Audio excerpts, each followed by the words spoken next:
Primeiro que a gente precisa compreender que existe uma série de burocracias dentro das instituições partidárias e que as instituições partidárias são majoritariamente compostas no seu campo de decisão por pessoas brancas de classe média e homens. E aí a gente tem que ver quem são as executivas do partido, né? Quem é a pessoa que decide o orçamento do partido, como é que ele vai ser distribuído. Isso tudo é muito velado, assim, as pessoas não discutem sobre isso. E é a partir daí que você decide quem é o candidato prioritário e quem não é, quem vai receber o orçamento, quem não vai, quem vai ter sua candidatura apoiada e quem não vai. Então, como é que a gente pode falar da disputa nos espaços do campo institucional, se lá aqui no começo do processo já é um outro embate, sabe? Então, a gente precisa entender, existe um processo de filiação, essa filiação vai ser validada ou não, não necessariamente ela vai ser, e aí já começa uma verdadeira disputa. Será que se eu tenho um candidato e eu sei que aquela pessoa que vai se candidatar vai tirar a vaga do meu candidato prioritário do partido, vale a pena eu estar com ela no meu partido? Vale a pena eu abrir espaço para ela se ela vai dividir voto com quem eu quero eleger? Existe uma série de fatores que a gente precisa analisar nesse sentido. E aí a gente filiou. Hoje os partidos, todo mundo sabe que existe quem são os candidatos majoritários, prioritários do partido. Quem é que o partido acha que tem mais chance e quem é que ele vai investir. Não é especificamente sobre um partido ou outro, mas isso acontece como um todo, assim. A gente precisa começar a entender como isso funciona e os partidos começarem a reaver seus posicionamentos. E aí quem está no campo institucional também disputar as executivas do partido, também disputar esses espaços de poder interno para poder abrir espaço para esse grupo social que quer fazer essa disputa do campo institucional. Aí a gente vai compreender, no campo da eleição, você precisa ter material, você precisa ter equipe, você precisa ter comunicação, você precisa de uma série de fatores para poder chegar no eleitor, né? Você precisa andar pela cidade, se for no campo estadual, governador ou majoritário, você precisa andar o estado inteiro, imagina quanto isso custa. Então, assim, isso tudo é gasto, né? E aí o partido vai escolher quem ele vai destinar o seu recurso e quem não vai. E aí nessa disputa é que a gente fica para trás. Existem muitas pessoas se candidatando, mas se você for pegar uma análise dos recursos que essas pessoas receberam e do que as outras pessoas receberam, é um abismo.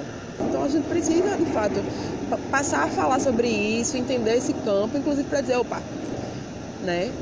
Vocês estão apoiando minha pauta e tal, mas na prática, como é que vocês vão apoiar essas candidaturas de pessoas negras? E, por outro lado, a população negra, não esperar também que vão ser essas pessoas que vão fazer esse debate e essa luta acontecer. A gente também precisa entender e criar mecanismos nossos de disputa, de pressão social no campo político para poder a gente tensionar esse debate, porque senão a gente também não avança.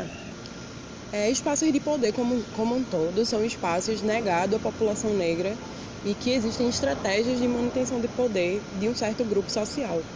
Então, apenas de 2014 para cá que a gente começou a ter acesso a esses dados de candidatura. A gente não tem como conseguir um recorte do que aconteceu em anos anteriores para poder fazer esse comparativo com mais profundidade.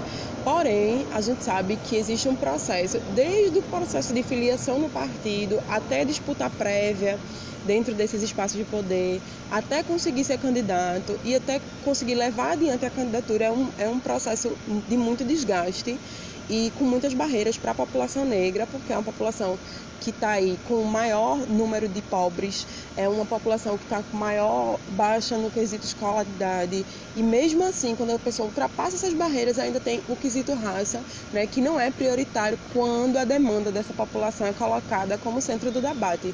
Então, é uma série de fatores que faz com que a população negra fique de fora do processo eleitoral na parte da disputa, né?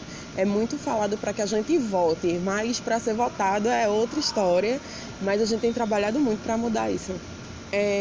Porque, de fato, existe hoje o debate da questão da população negra ser inserida nos espaços de poder e, como sempre, um grupo, né, majoritário de pessoas brancas que estão aí no poder há bastante tempo usam essas nossas demandas sociais para a manutenção do status quo.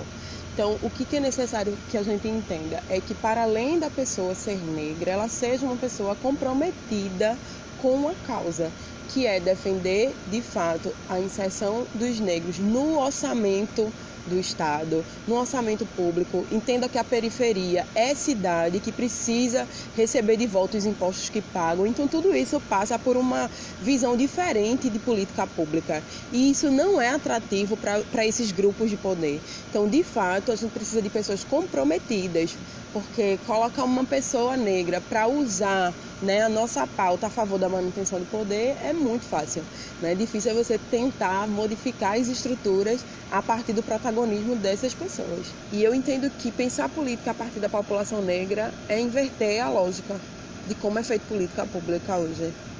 A gente paga na periferia e nas favelas muitas vezes uma quantidade gigante do que compõe o orçamento público no Brasil. Quando a gente vai analisar a nível de cidade, a periferia é quem mais contribui com o orçamento público. Mas esse orçamento público, quando a gente vai analisar, ele não volta para a periferia. Ele é feito para outros setores da sociedade. Esse dinheiro que a gente contribui não volta para a gente. Então, pensar a política pública direcionada à população negra passa profundamente por reaver o orçamento público. A forma da distribuição do orçamento público. E aí as pessoas me perguntam, mas quem está em outros lugares então? Você quer que essas pessoas não tenham acesso, né, à educação, à saúde? Não é isso. É compreender que se eu melhoro a vida das pessoas que estão nesse lugar, é impossível que quem está em outro campo não tenha sua vida também melhorada, sabe? É impossível a gente pensar em um país com desenvolvimento, com IDH melhor, com uma desigualdade tão grande como existe no nosso país hoje.